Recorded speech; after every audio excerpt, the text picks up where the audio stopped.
Okay. Well, do you want to first start off by introducing yourself, like your name, where you work, your occupation, and how long you've been there? Sure. Um, so my name's Jeremy Parker.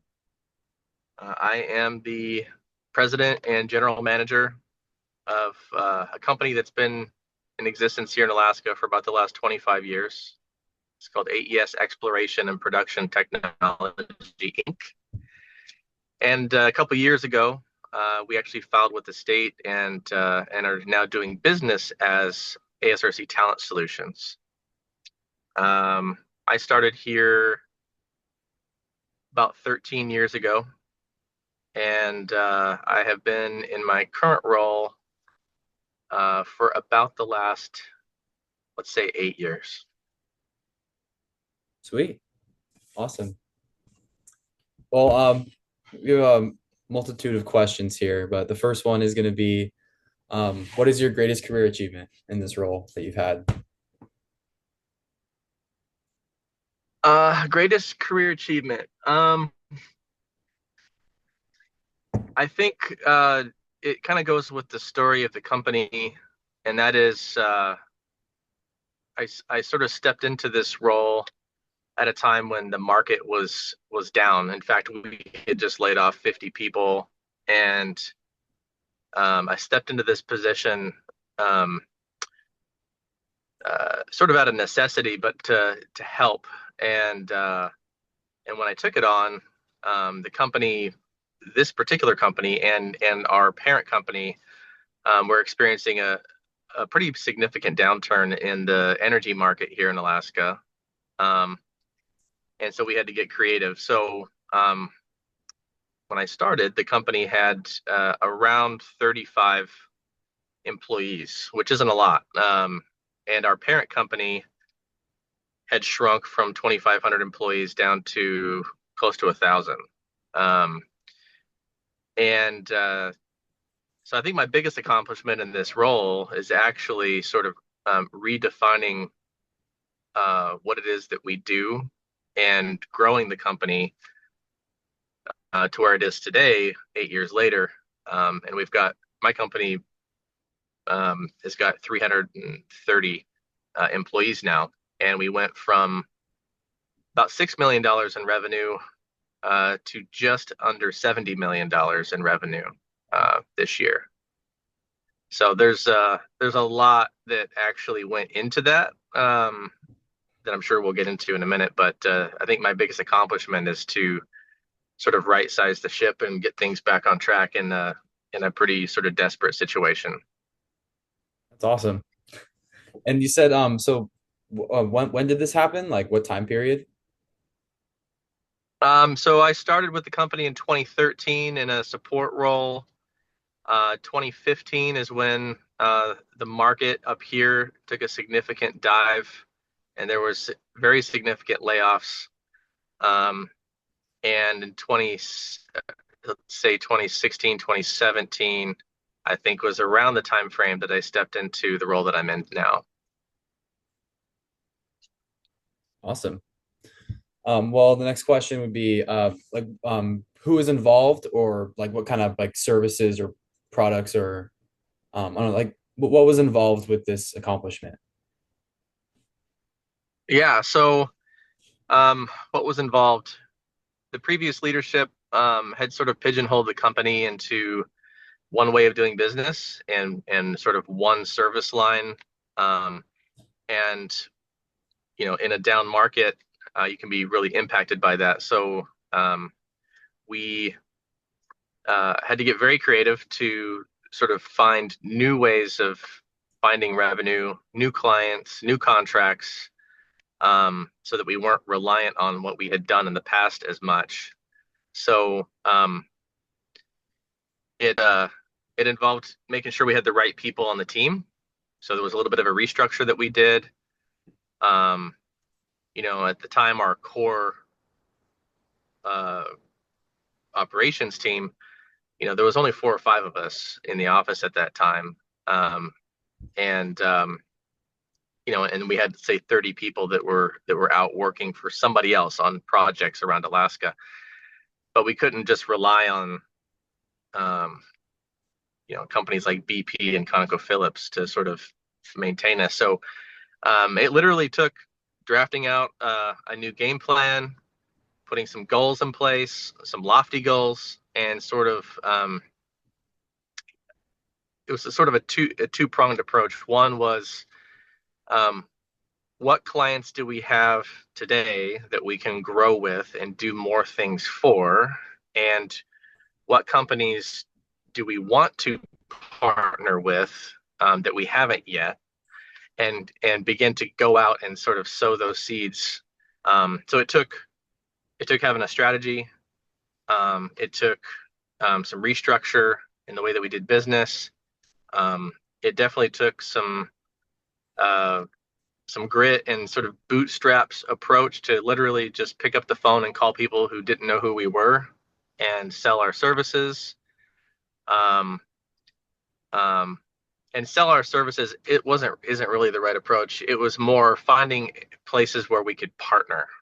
Um, Again, in a down market, there's not a lot of companies that were necessarily um, looking to spend new money, but they are also in business, and the assumption was that they needed things that perhaps we could provide, and vice versa. So um, we we sort of took the approach of this sort of collaborative sales technique to sort of look for partner entities that we could contract with and that they could contract with us, and we could begin to sort of share services amongst each other and together sort of tackle bigger things.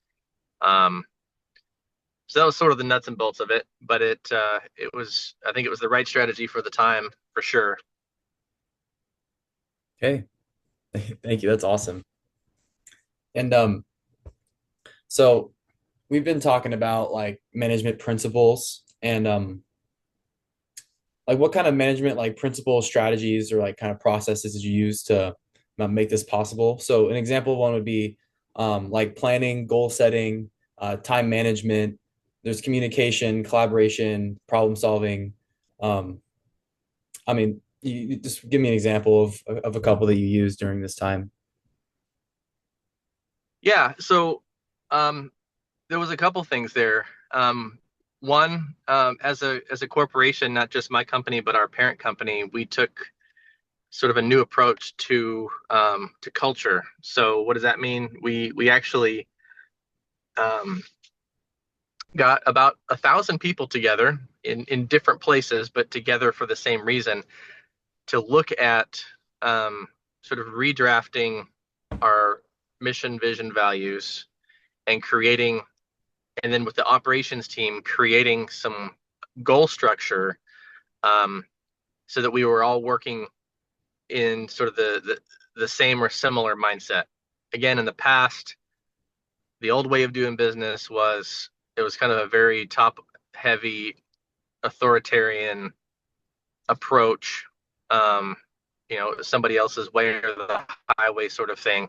And they even took that approach sometimes with clients. So we had to do business completely differently. That wasn't working.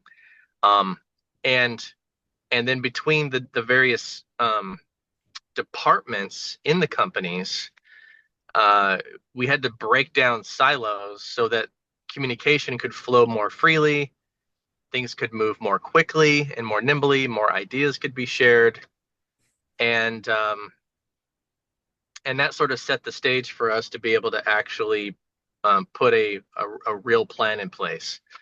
Um, and I say real plan because I feel like the way that they were doing business before was, it was everything was sort of dictated by the top, three or four people in the company. Nobody in a lower level in the organization really had an opportunity to participate. And so you end up with these sort of silos and departments sort of not really collaborating. And and my boss actually took the same approach. In fact, when she got the leadership team together in our very first operations meeting after she took over in her role, the first thing that she said was,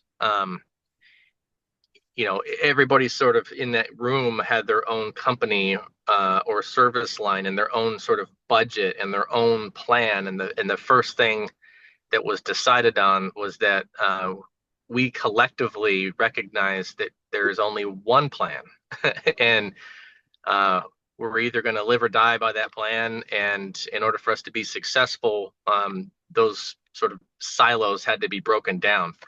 At the end of the day, at the end of the year, when we report to the board, they're going to look at us as an entire company, not as individual departments. So that was very important. And one of the things a tool that we implemented, actually, there's a couple things that we did. We implemented a tool called a Hoshin plan, HOSHIN, Hoshin plan. I'm pretty sure it was developed by the Japanese. It might have been something that Toyota used at some point, but it it's sort of a graphical representation of sort of your overarching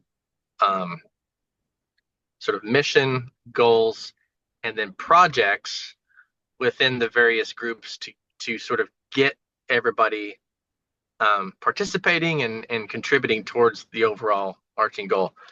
I don't know if you can see this, but I actually brought a copy of it. Can you see that? No way. Yeah, I can see it. Happy to share that with you guys.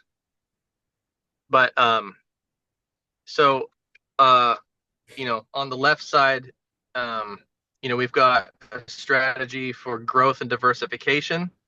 We've got strategies for improving core operations. We've got strategies for culture. And because we're an Alaska Native owned company and we have shareholders, Alaska Native shareholders that are dependent on the success of the company and that receive dividends based on the success of the company, we also have shareholder and employee development strategies as well. And so the entire corporation has those same sort of top level strategies or focus areas. And then each business line then puts projects in place to be able to execute against that. So, we've got revenue goals, EBITDA goals, we're managing our indirect costs. We're managing our turnover. There's good turnover, there's bad turnover. We're tracking our client retention, and various metrics within each department. So this Hoshin goal this Hoshin tool is a little bit meaty, and it was a little bit hard to implement at first, but we've been doing it for, I don't know, the last 5 or so years. And it's kind of amazing at the end of every year to see how much stuff you get accomplished. And it's really just, it's an easy tool to actually for everybody in the departments to know, people that are not in management can look at this and say, this is how I'm contributing to the company's success. So that I think that was huge. Creating more visibility, more buy-in, more engagement from even our most entry-level workers. And I think that's paid huge dividends with our client retention, for example, and employee satisfaction, because they feel like they know what's going on in the company and it's not some mystery. Does that make sense? Yeah. I mean, that was my next question, was like how it was impactful. How it was impactful to the organization, but you kind of just answered that. So yeah, I mean, so I can tell you, we had a revenue goal, and it was a pie in the sky, lofty goal, right?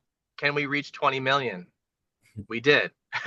The next year, can we reach 30 million? We did. Can we reach 50 million? We did.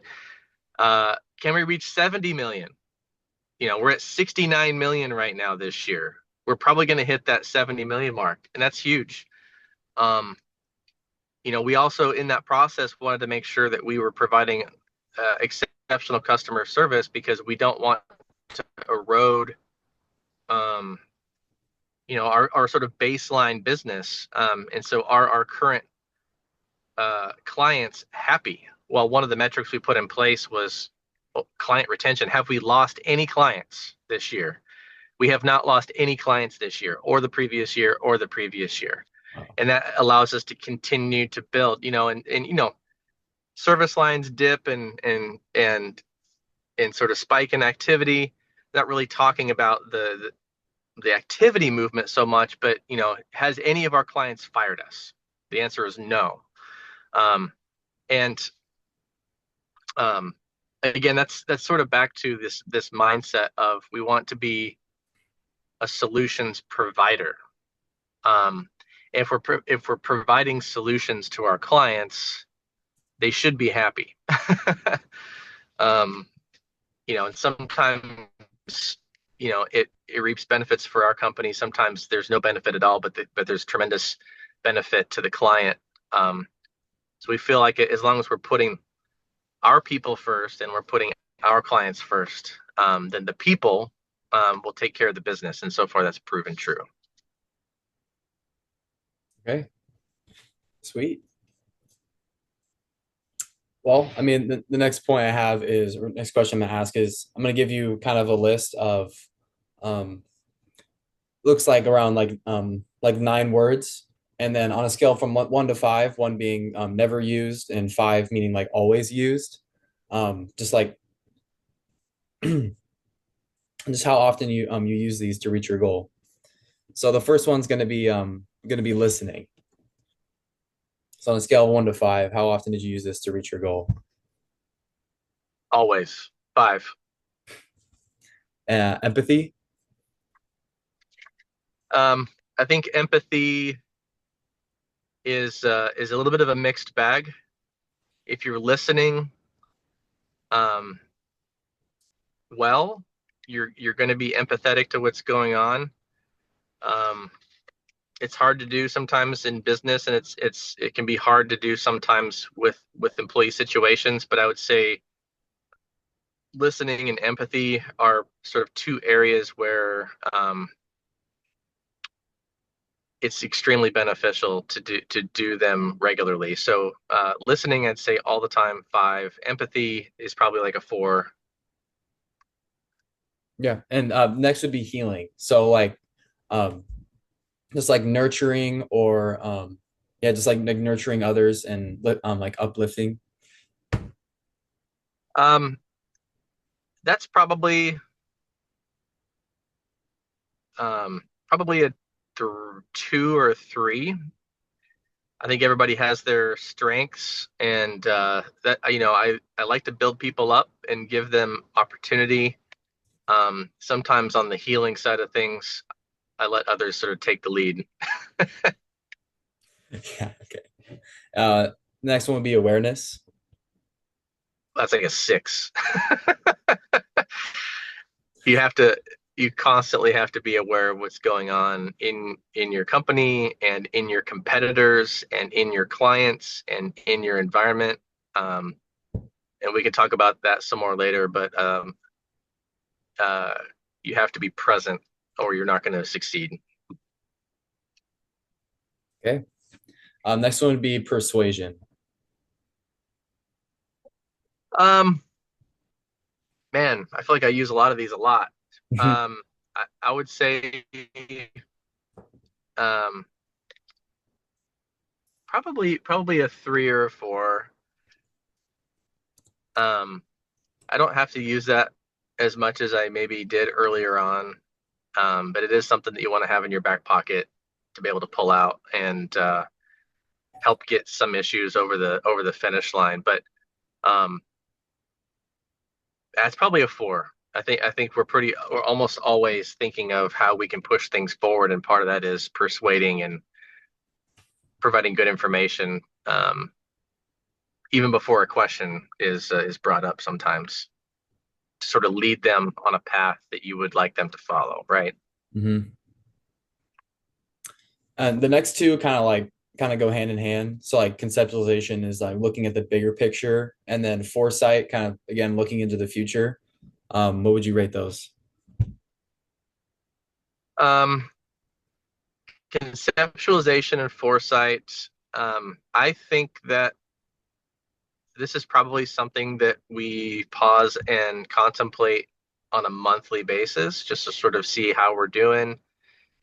There's a couple of times a year when uh, when it's sort of heavier, when we're doing our planning and forecasting and stuff like that.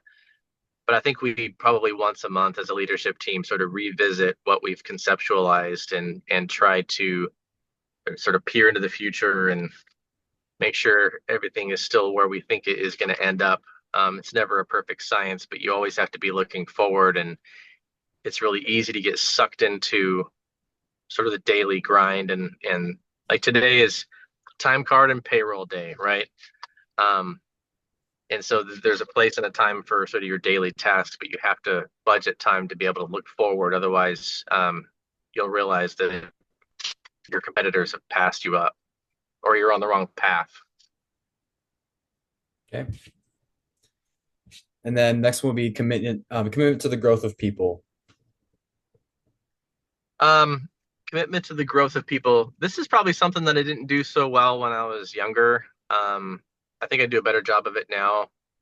I think I've realized that it's a lot harder to hire and train somebody, and people are people. Um, so meaning nobody's perfect. It's a lot easier to grow somebody into their role and mentor them than it is to replace them. So I think this is something that we do pretty well here. I'd probably give us a good 4 on that one. Okay. And interest in building community. Yeah, I think I think if you keep yourself siloed, you're going to have a problem.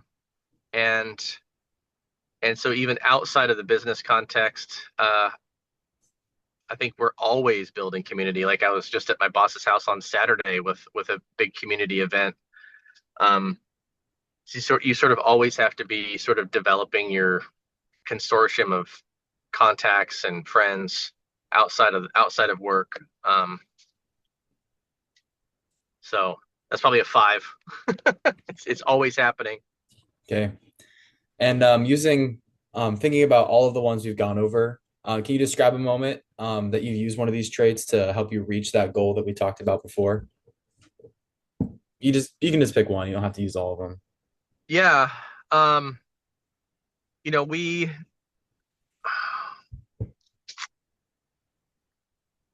think about that. Well, there's probably several actually that come to mind. One would be sort of conceptualization and foresight. Um, there was a small oil company that came up here and was doing some town halls that nobody was paying attention to, and we went to this little teeny hotel over here in 2018 when they were giving their first sort of community presentation to get some permits to do some work, and there was like 10 people in the room, and but we were there, and at the time it was seemed like kind of a waste of time, but we ended up meeting those people. They saw us as a resource. They started to pick up the phone and ask us, questions. We were happy to answer questions. Again, we didn't really think it was going to amount to much, but then it started to sort of get real big. They brought in two big funding partners. Um, they wanted to put a team together. They asked us who would be a good fit for some positions that they had. We found those couple first people for them and embedded them in their organization. And since 2018, we've been consistently working with that company, and now have 111 people on that project and have made, I don't know, $100 million probably. Wow. From just literally going to this little teeny hotel presentation that nobody knew about and really cared about, and just going up there and shaking these guys' hands and letting them know if they needed anything, they could call us. Um, we saw a little bit of opportunity there. There was a little bit of foresight. And then beyond that, it just ended up just being sort of empathy to their situation, some really good customer service, and execution. And now, we've got multiple service lines that we've stood up for those guys. It's been pretty awesome. So that would be probably my biggest accomplishment, actually, now that I'm thinking about it, in addition to the one I mentioned before, and also I think a really good sort of testament to, if you sort of follow some of these practices, that they can open doors for you. Amazing. Well, that was the first section. So we just talked about like a big goal that you reached, and now we're gonna go kind of on the opposite side. And I'm gonna ask you, what is one significant career challenge you've had? Well, actually, this year has actually brought some significant career challenges. Uh, I mentioned that we've had some pretty significant growth in the last, say, 8 years, and really the last 5 years. Um, and early on, we took the approach that we were gonna stay lean. We were a very sort of bootstrappy organization. We did more with less, but also was a tactic to stay resilient in a market that was fluctuating, and um, and it brought rewards, right? We were able to sort of weather the storm, and the highs and the lows sort of thing. Fast forward, 5 years to where we are now. At the beginning of this year, um, we brought on another significant contract. Probably about $10 million worth of work, and 80 workers all at the same time, over the Christmas holiday, because the client wanted it, and so we had to find a way to say yes. But because of that, we had some pretty significant drawbacks at the beginning of the year and into the even just recently, where we had to do a lot of cleanup. The challenge was we had all this new activity, and we didn't have mature enough systems to be able to actually interact with this particular client and the way that they did business. So our other clients are all in some, they have some very uh, mature systems. They have technology that they use to approve invoices and make payments and provide backup and these sorts of things. This new client had a completely different approach. They drove the decision making down to the lowest level possible in their organization. They also are a very lean organization, and so which is fine, except for, given the size that they are, creates tremendous strain on our back office to be that much better for them. So collecting backup for work done in the field is a challenge. Breaking out cost centers by approvers and locations and cost codes is a challenge because of how many that they have throughout their organization. And oh, by the way, one manager might have 20 different charging codes or projects that they're responsible for on the client side. And they've asked us to break everything out to that level of detail. They also they have a performa invoice that has to be pre-approved before we submit the actual invoice, right? And it's very manual and email intensive. And so we had to get really scrappy with that, because what was happening was we couldn't get bills out because we didn't have the right backup broken down in the right way. And so then you have a backlog of, $1, 2, 3, 4, 5, 6, 7, 8, $10 million that physically can't go out the door, because the work of breaking it out appropriately is so intense. So we had to restructure our billing team. We had to restructure our ops team. We had to come up with new templates. We had to squeeze every drop of functionality out of our system that we have today. And then we had to build a new one. Actually, we had to build a totally new interface for this client. And it's taken us, I don't know, 8 months this year to get to a point where we're actually back on top of it. So that was a significant challenge. It affected everybody. Okay. Did you get to explain like the final outcome of what happened, or has it actually been resolved yet? I would say it's nearly resolved. Hmm. We had a pretty tremendous backlog of billing that was affecting our DSO goal, days outstanding. Um, Basically, the time between when work was performed and when we collected money to actually pay for that work. Um, so the problem wasn't necessarily the bills weren't going out, although the client wasn't super happy about that. The problem was we were spending money and not collecting money back because bills weren't going out. And so we were having to draw down on our treasury, um, which comes with a price because now we're eroding capital that our parent company would probably prefer to deploy elsewhere. Um, and so that's why it was a big deal. But we're at the point now where it's fixed. Awesome. Well, for this challenge in particular, do you think you used like servant leadership principles? And for example, servant leadership principle is like putting other people's needs first, or empowering, supporting other people. Um, I think early on, uh,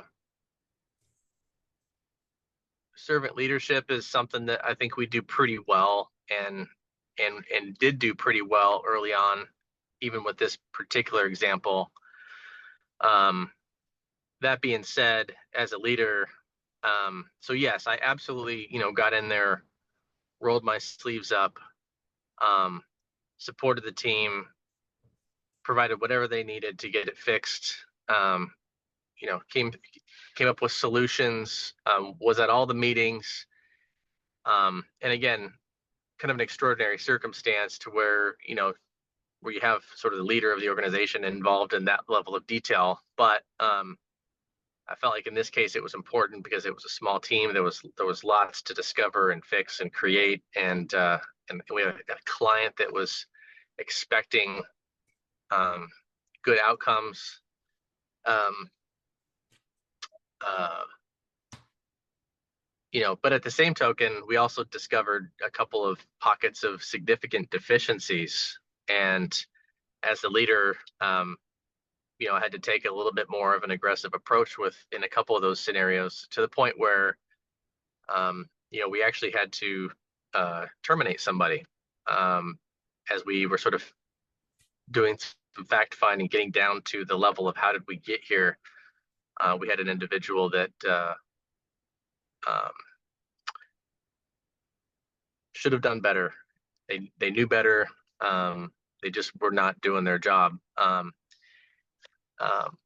but by and large, yeah, I think we did collaborate. We did conceptualize. Um, there was lots of empathy and listening, but there was also lots of we need to get this done, and even a little bit of tough love to get us there. Amazing. Well, on the same thing as before, I'm going to ask you on a scale of 1 to 5, um, same key points. And again, the first one would be listening, empathy. Um, you want me to rate myself in that particular situation? Yes, on this challenge that you've had. So yeah, Mm, on scale okay. of 5, same key principles, just on this challenge that you've had. Yeah, I mean, definitely listening was a 5. We had to hear from everybody before we could actually come up with a solution that was going to work. Okay, and empathy.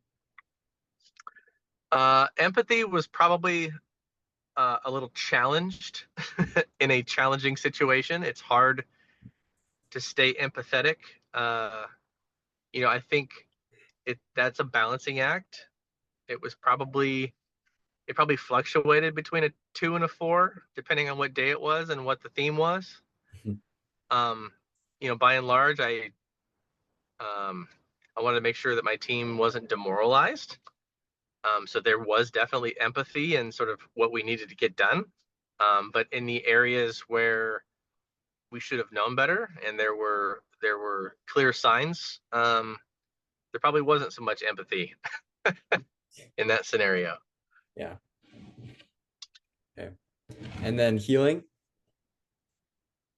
Yes, and most of the healing I think came later once we could have sort of went through this process. Um, there was multiple departments involved in sort of the discovery and the fixing, Yeah. and so the healing is something that came later.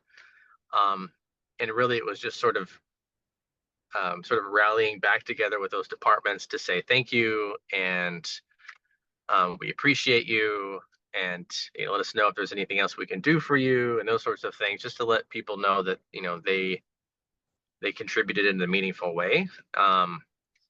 So healing, I don't know, it's probably a three, but it was definitely a focused effort on the back end.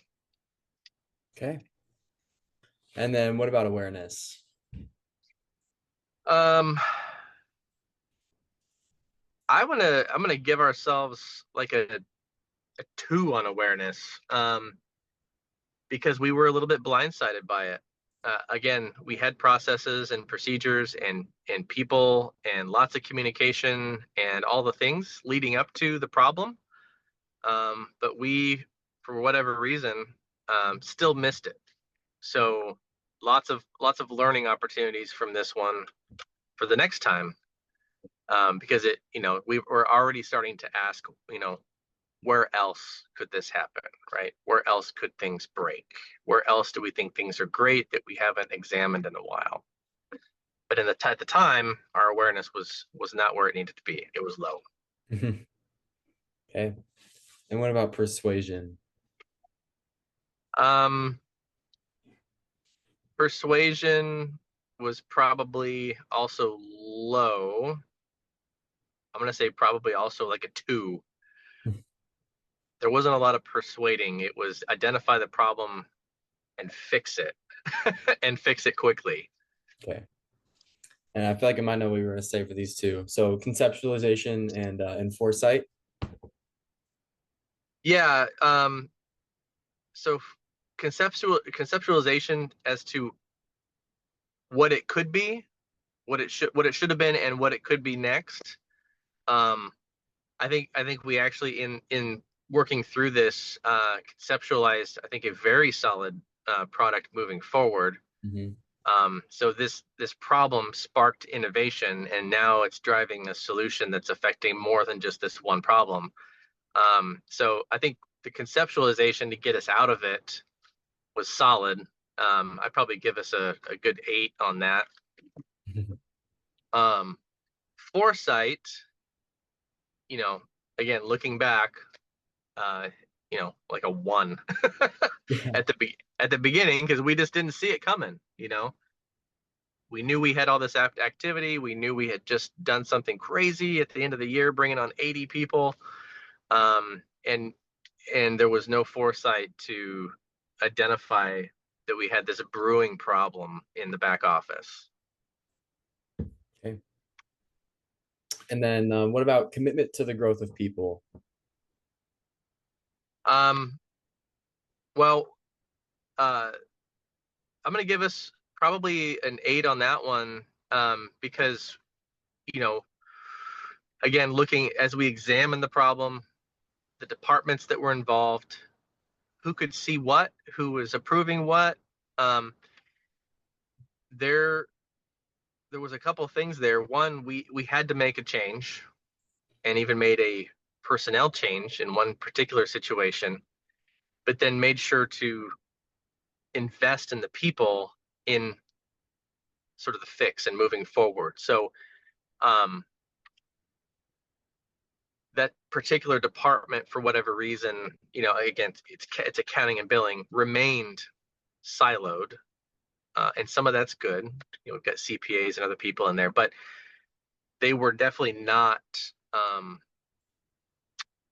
at the same sort of level of innovation and change and collaborative work as sort of the rest of operations.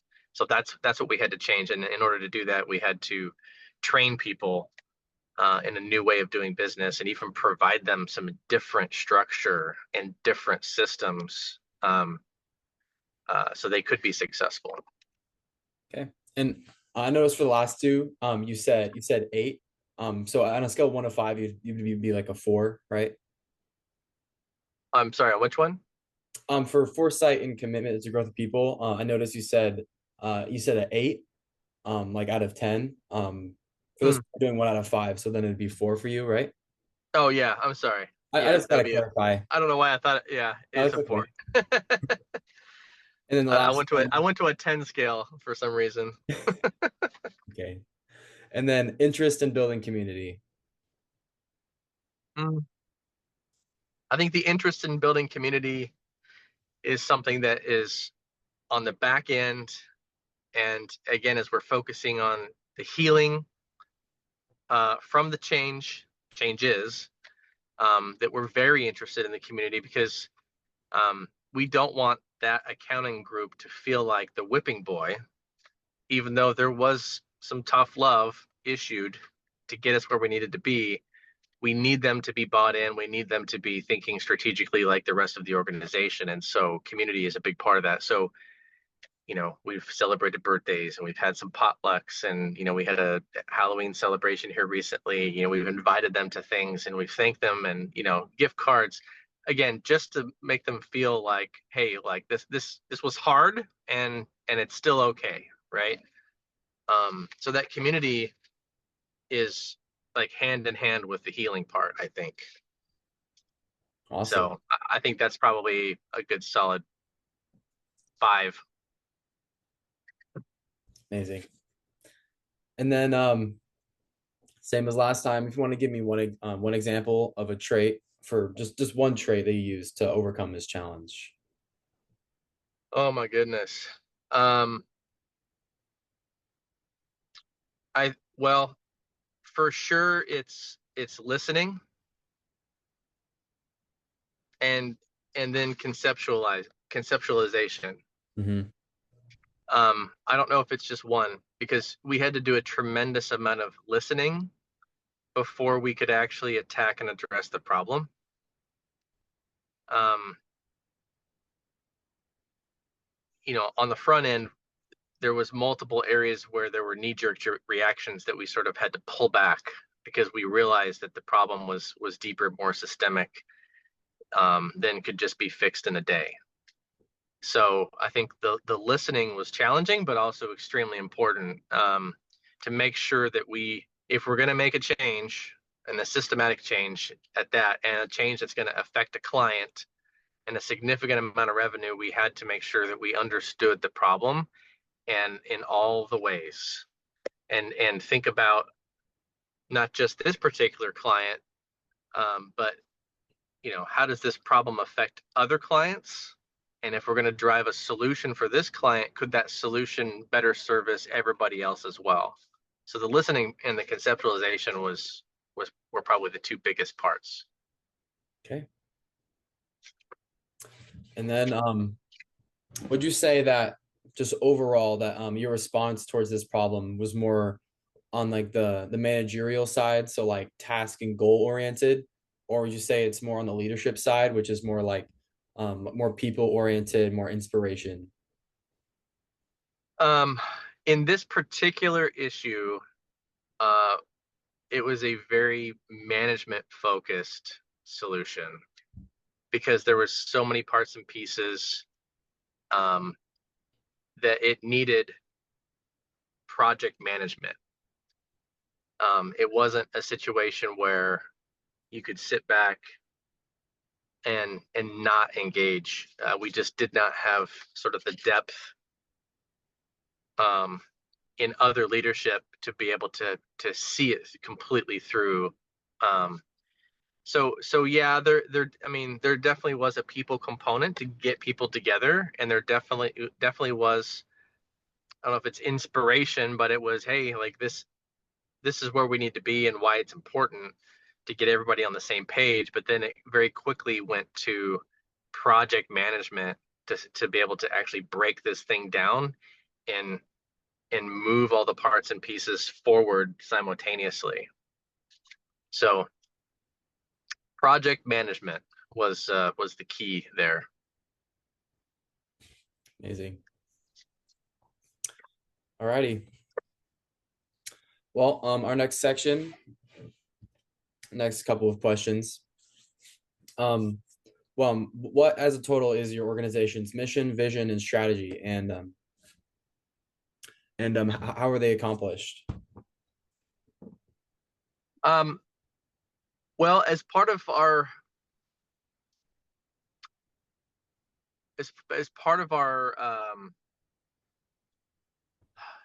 sort of strategic sessions that I talked about earlier, um, we needed something to point ourselves towards. We're in an oil and gas industry that's been around for decades. The previous leadership was sort of very stagnant and single-minded in the way that they sort of did business, and provided services. And so one of the things that we had to do was sort of change, you know, the perception of who we are. So we came up with a mission statement, to be uh, the the Arctic Energy's solution provider, to provide a sustainable future for Alaska. And everything we've done since then has rallied around that. And there was a couple things there. One, in order to be the solutions provider, you've got to innovate and you've got to think differently, and you've always got to have new and different ideas, and you've got to be able to identify and tease out solutions to problems on a regular basis. So that adding the focus area of solutions was huge to get people out of the old way of doing business and thinking differently. And then we didn't want to pigeonhole ourselves into just one particular area of Alaska. We wanted to be able to provide solutions to support a sustainable future for the entire state. Mm. And so what that has done is, okay, well, we've been in oil and gas. Where else could we be? Right? So we've branched into mining. We've branched into telecommunications. We've branched into remediation services, military contracts, government contracts, state contracts, civil, professional services, consulting, engineering, and so we had to sort of broaden, uh, you know, who we identified as, if that makes sense, as a company, to sort of make it okay for people to step out and try new things. And we also had to redo our values. So what's important to us? Why come work for us? Why stay here? Why do business with us? So we came up with an acronym called ASPIRE, and that was drafted from, again, I think I mentioned earlier, we had 1,000 employees get together in different sessions across the state. And so these are the values that sort of came out of that process. So ASPIRE is absolute integrity, safety, people first, honoring our Inupiat heritage. So that's the I, Inupiat heritage, making sure that we were still grounded in who we are and where we started, as an Alaska Native organization. Resilient family was a theme that was very important to people, not just our home life, but our community. And then exceptional service quality. So ASPIRE, absolute integrity, safety, people first, Inupiat heritage, resilient family, and exceptional service quality. That's awesome. That's cool. Yeah. So, and I can probably break that down a little bit for you if you want, because there's actually a next level to that. So I'll just mention it briefly. Absolute integrity is we lead by example. We deliver on our promises. We do the right thing because it's the right thing to do. And I can tell you like during COVID times, that absolute integrity and specifically the bullet point of we do the right thing because it's the right thing to do. We had contracts that were not starting as they should have. We had 500 people that were impacted by COVID because their workplace was not opened. The company made a decision to not riff or terminate those people to save money. Instead, we kept them on the books and paid for their healthcare premiums.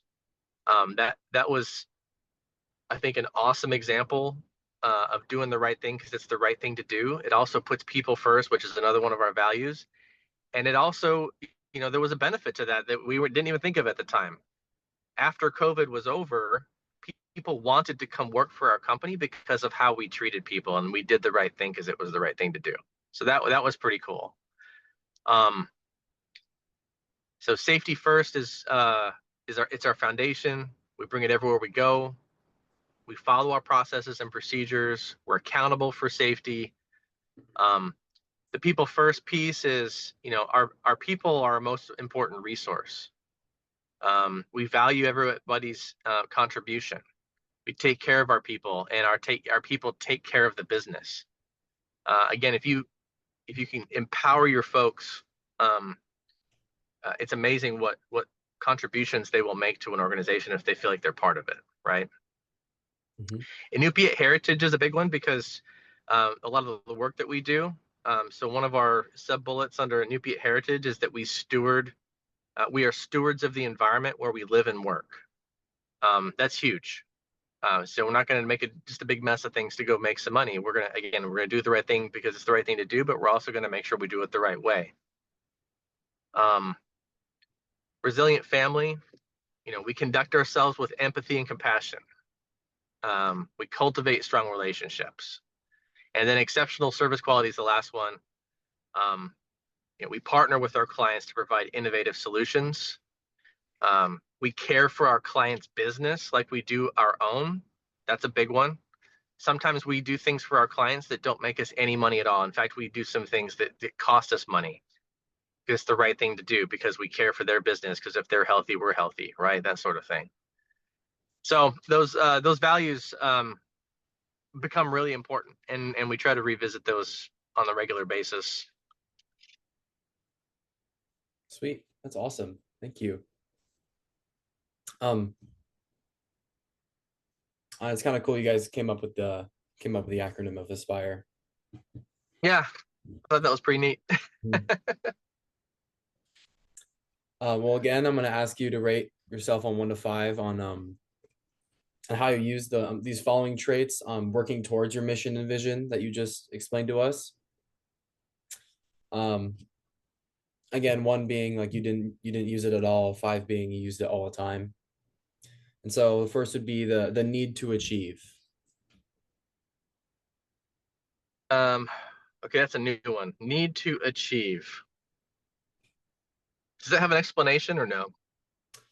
Um, I guess it would just be um I just think that's more yeah. like I think it's a 5 because um, we don't ever want to be sitting on our haunches. We need to be working towards something.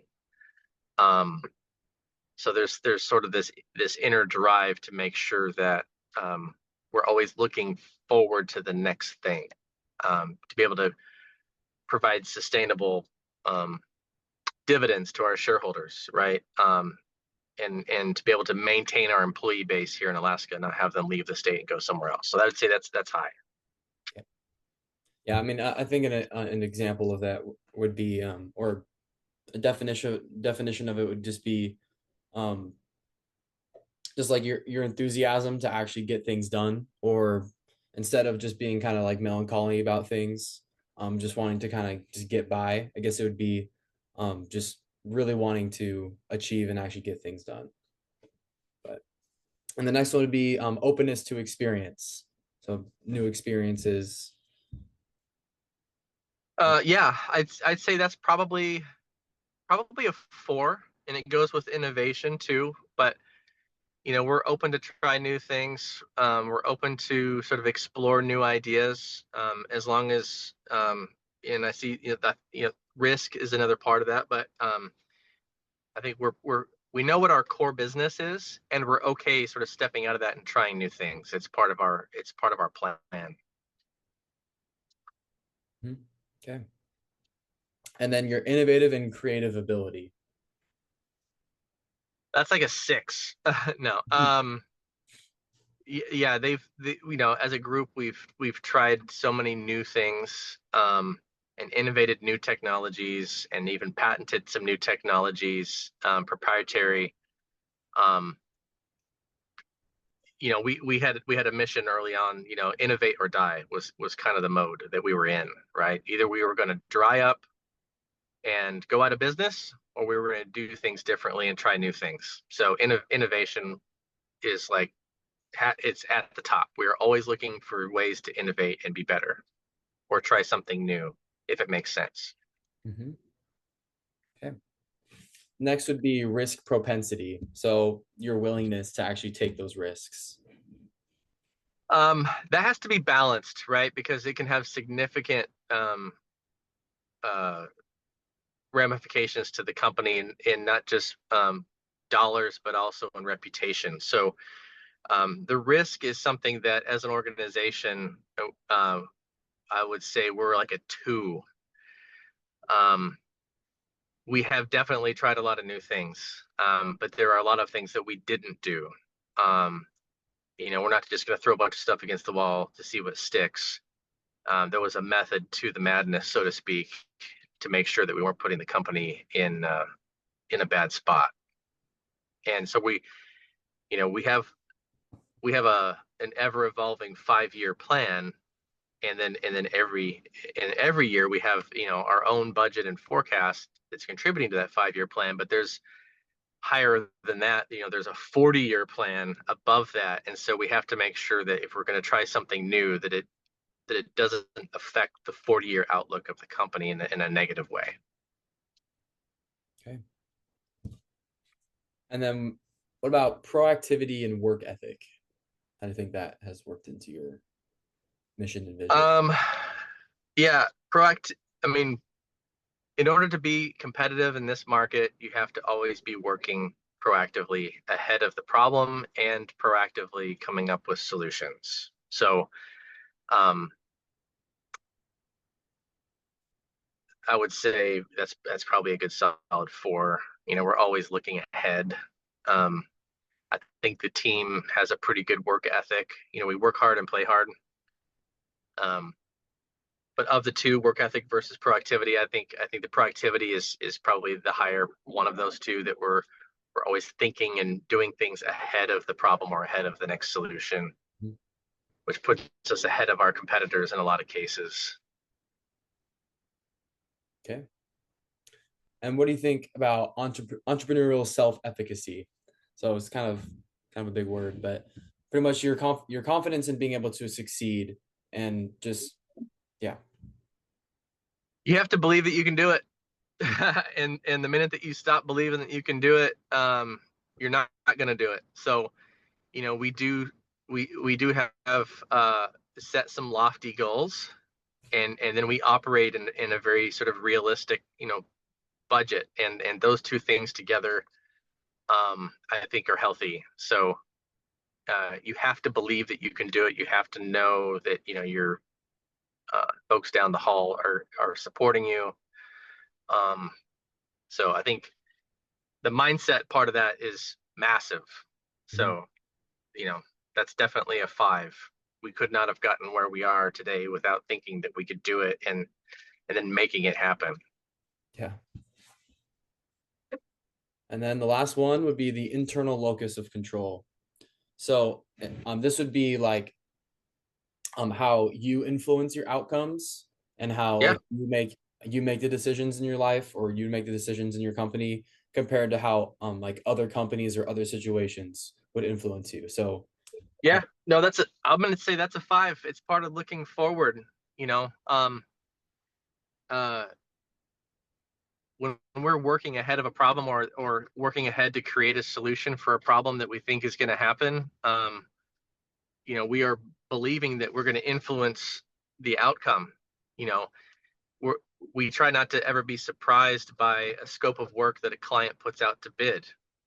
We I think pride ourselves, and do our very best to know about that project, about that work before it even hits the streets, and in some cases are already consulting towards solutions that benefit the client, but also provide revenue opportunities for us. Um, so I don't think, I mean, there are certainly companies out there that are responsive to the markets. Um, we try not to be one of those. Mhm. We fully believe that, that we can, innovate into new markets, and that what we do and what we say, and how we act and how we work does definitely, influence outcomes in our market. All right. And that was the last of that scale we're gonna be using. And similar to what I asked you before, can you pick one of these and tell me how one of them actually helped you achieve your mission and vision? What were my options again? Need to achieve, openness to experience, innovative and creative ability, risk propensity, willingness to take risks, proactivity and work ethic, entrepreneurial self efficacy, and internal locus of control. Oh man. Um, I think innovation is probably top of the list. Hmm. If we hadn't given people the ability to think differently, and to come up with ideas and share ideas for innovative solutions that made sense either for us or our clients, we would be right back to where we were before, in a very reactive, um, one way of doing business mode. So I think innovation, making it okay to innovate, okay to share ideas, okay to think differently, okay to try something new, has sparked all kinds of, new partnership opportunities and services that wouldn't have existed otherwise.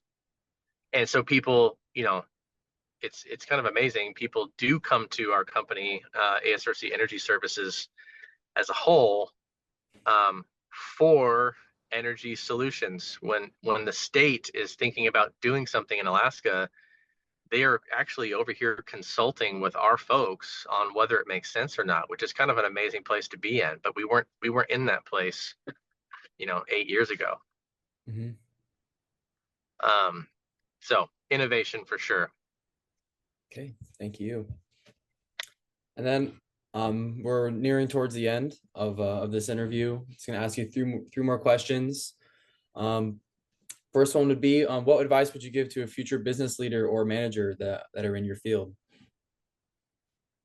Um, so the first thing that I would say is invest in your people. I think I said that before. It's harder to find, locate, train people. Um,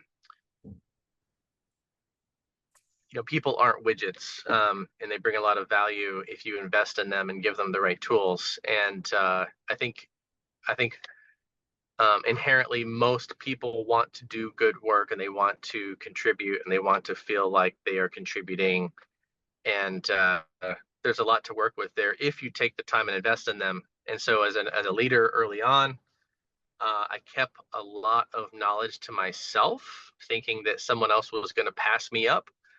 Um, I'm in the mode now where I realize the more people, that are around me that know what I know or more than I know, the better it is for the entire organization, and of course, and in myself as well.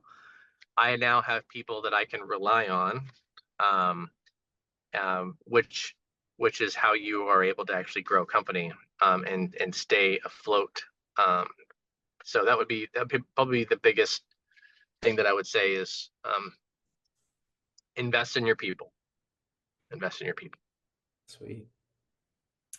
And then how would you think that your leadership approach has evolved over the years that you've worked here?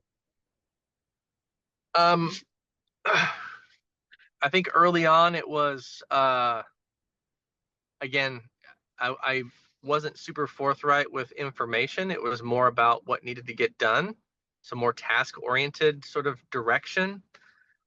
Whereas now I try to do a better job of sort of encapsulating the conversation around, why it's important, what other things might be happening, just to sort of constantly having, putting my folks in a position where they can sort of see the bigger picture, which is only better for them. Um,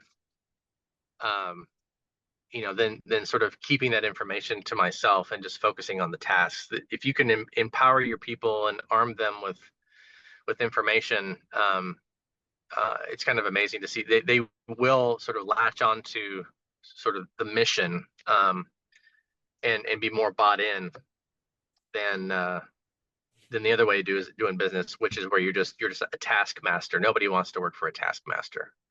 Mhm. They want to feel like they're contributing and that they're part of the solution. Um, and I would say the other thing is, make sure and celebrate your wins along the way. It's easy to get busy and wrapped up in sort of the day to day and all the things that need to get done. But back to the culture, make sure and celebrate your wins, celebrate birthdays, celebrate holidays, celebrate wins. It builds community and um, again makes people feel like they're part of the solution. Amazing. Well, last question I'm going to ask you is there anything else you'd like to share at all about your experience as a leader? Um, I think I mentioned it before, but one of the things I appreciated most about the boss that I have now is when she came in, she recognized that there were significant silos that had been built in the various departments. And, there was 10 people at the table and there was 10 different agendas and 10 different P&L statements and 10 different budgets. And she, day one, said, we're throwing all that out the door. We are a team.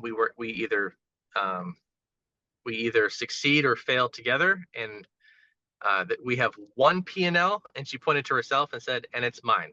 And so, your job is to make my P&L work, right? And again, it was just, I think that was tremendous, to make it okay for people to collaborate, right?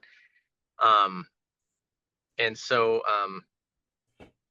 I think that's tremendously important, not to build up walls around departments and compete them one to the next, that they really feel like they're contributing.